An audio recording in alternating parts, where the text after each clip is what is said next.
Today I'm going to be demonstrating a Foley catheter insertion. And so to begin with, obviously we're outside the patient's room. We'll come in and knock, knock, knock. Come in. Hi, Mrs. Smith. I'm Brooke. I'm going to be your nurse today. We have an order from your physician to do a Foley catheter insertion. Do you know what that is?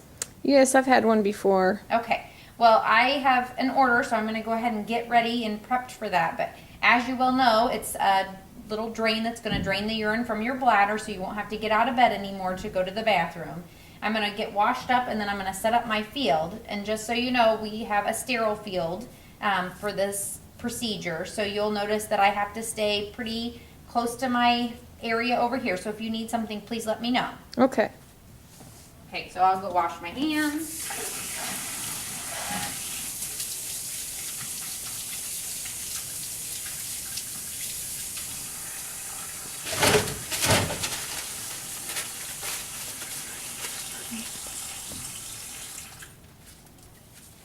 And so then after you get done washing your hands, you just want to ensure that the patient, do your two patient identifiers. So I would ask Mrs. Smith her name. So what is your name, please? Anna Smith, And your date of birth.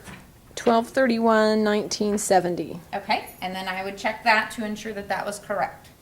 All right, and then the next thing is I'm going to provide privacy for the patient, get them in a comfortable position. A lot of times we put them flat if they can handle that, or if they're having any difficulty breathing, obviously you would give them a semi-Fowler's. But right now, the best position is if they're flat and they're in the lithotomy position, if they can get into that position with their legs. So again, you'll want them to kind of get into that position and provide privacy for either close the door or do the curtain. So we'll do that.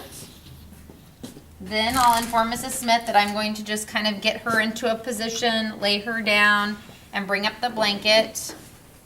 This is at the time that you will usually do your peri-care. So we would clean the peri area with warm soap and water, just kind of wiping it off. You would just use regular gloves. There's no sterile procedure for that.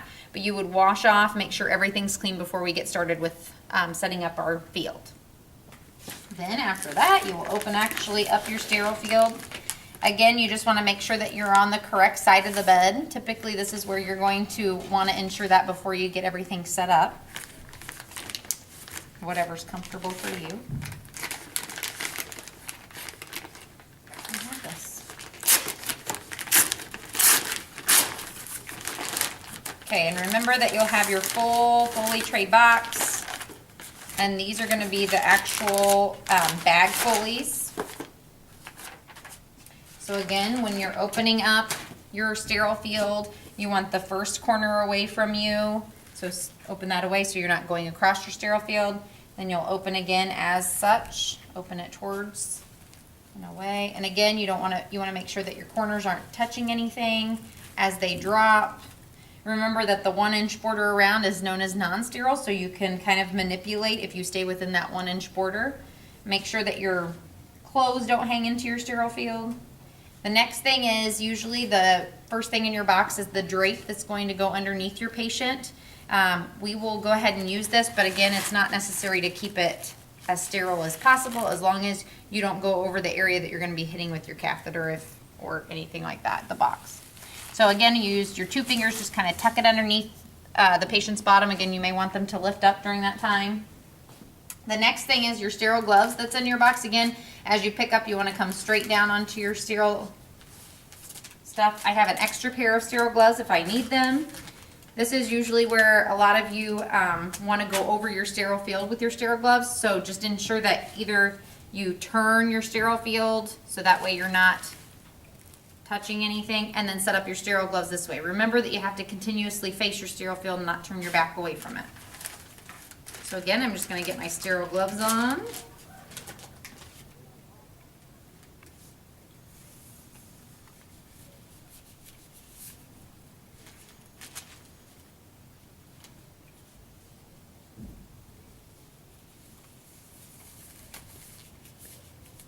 Okay. The next thing is your actual drape that has the triangle. We typically don't use this, so I'm going to put it to the side. The next piece that's in your box is your betadine. Remember that you will go ahead and pour these over your cotton balls. However, we don't use the betadine on the mannequins, so I'm just going to put it in an empty piece of the catheter box and not soak my cotton balls. But normally you would just pour them over your cotton balls and saturate them. Then you can do one of two things at this point. So there's a few options that you can do. You can either pull this up and kind of get everything ready right here on the sterile field, or you can move your sterile field over toward your patient as long as you keep your box, the bottom of the box 1 inch above that will have to be considered sterile. I like to work, if the patient is able and not able to understand my directions, I like to work in between the patient's legs at this point so it's really quick and I'm right where I need to be. If the patient is delirious or in a lot of pain, they may not be able to stay in that position, so it'd be best if you set up over here. So I'm going to go ahead and set up my sterile field where I like to set it up. So again, pinching at the top, come over and drop your box. Again, I usually get this piece out, place it in between the patient's legs. Again, at the bottom of that is sterile. You're going to get out the catheter itself, and remember, evidence-based practice states that we go ahead and inflate our bulb within the blue sheath. You'll have 10 cc's of your normal saline or water, whichever you'll go ahead and inflate the entire bulb. You want all 10 cc's in your bulb. You're looking for any leakage or if the bulb doesn't inflate. Go ahead and pull that back out. And again, right nor wrong, you can keep your syringe. I go ahead and keep it actually on the catheter so that way there's no having to do it one-handed. Then I'm going to put that back in my box. Take out my lubricant. Again, there's no wrong or right way, but this is probably the easiest if you just go ahead and kind of pull this off. It makes a little carrier for your catheter. So we'll take that out. This is, again, be cautious as your sterile field as you pull this out. Make sure that it doesn't go down onto the bed or go onto your patient. I usually just stick this down in the lubricant. Again, 3 to 6 inches is where you're going to insert, so you want to make sure at least the first couple inches is nice and lubricated for your patient. Again, make sure and put that back in your box. Okay, and now I'm ready. I've inflated my bulb. I'm lubricated. So now what we're going to do is actually take your non-dominant hand and separate the labia. So again, you just want to take your 2 fingers, and again, on this mannequin, it's not difficult to know where her urethra is, but normally you would have a light and possibly someone else to help you for positioning to ensure that you can see it well. So again, what you use, you keep your non-dominant hand there. You do not move it now. You're going to take your cotton ball, 1 cotton ball down each side. So 1 down that side, drop it. It doesn't come back into your sterile field. Again, other side, drop it. And then the most of the cotton balls you want right down the middle, right down the meatus. And again, you do all of your cotton balls for that. You're going to go back into your sterile box. You're going to place about as close to the end as possible because obviously if you're holding back further, it's going to move more likely on you. So you want it as close to the tip as possible when you insert. You're going to tell your patient, again, you're explaining during the entire time that your patient feels cool while I'm cleaning off and that now we're ready for the insertion. So I'm going to have her take a big deep breath, or she can bear down gently, whichever she prefers. So I'm going to have you take a real big deep breath for me, Mrs. Smith, and insert. And you want to insert as quick as possible. Typically it's going to be 3 to 6 inches, but for a female or a male, you can go all the way to the Y. And again, you'll usually be seeing urine come back into your tube. Once you see urine return, you would actually go ahead and inflate your bulb. At that point, I usually insert a little bit farther after I see the urine and then inflate my bulb. Inflate the entire amount.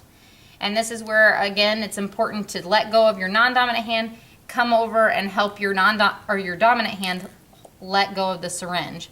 If you, again, don't let go of that, remember that the fluid's going to come back into your syringe and you won't have a full bulb. So let go of that. Then I'm going to pull back. Again, this may be a little uncomfortable for the patient until you feel resistance.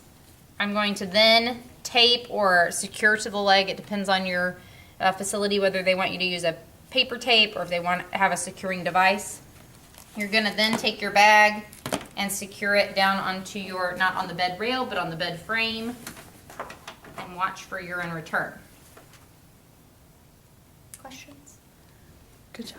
Then DCing it, you would just do the come back in with your actual sterile water.